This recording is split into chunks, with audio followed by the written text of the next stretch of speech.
حضور یہ میری غلط فہمی ہے یا کسی حد تک درست ہے کہ سارے قرآن کریم میں میرے خیال میں جنت میں یہ تو کہا گیا ہے کہ مردوں کے لیے ایسی ایسی حور مقصورات ہوں گی، بڑی آنکھیں والی ہوں گی اور خوبصورت ہوں گی۔ روح کی جنس کیا ہوگی؟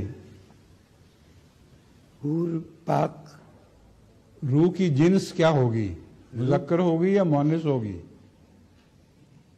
حضور مجھے تو نہیں پتا، ہیں؟ مجھے تو نہیں پتا حضور۔ آپ کو نہیں پتا؟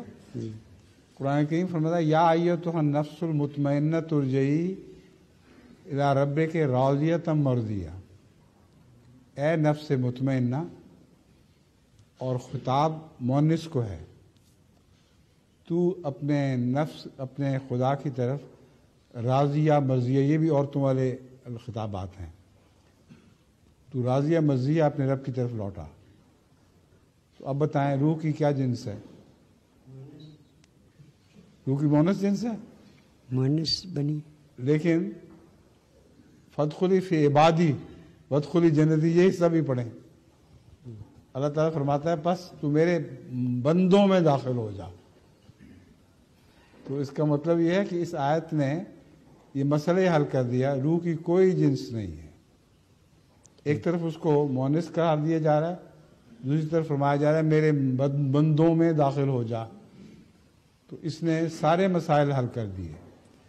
ٹھیک، روح کی کوئی جنس نہیں، جنسیت میں ایسی باتیں ہیں جو روح کے ساتھ تعلق نہیں رکھتی، اس لیے مردوں کی روح ہو یا عورتوں کی روح ہو سب کو حوریں ملیں گی۔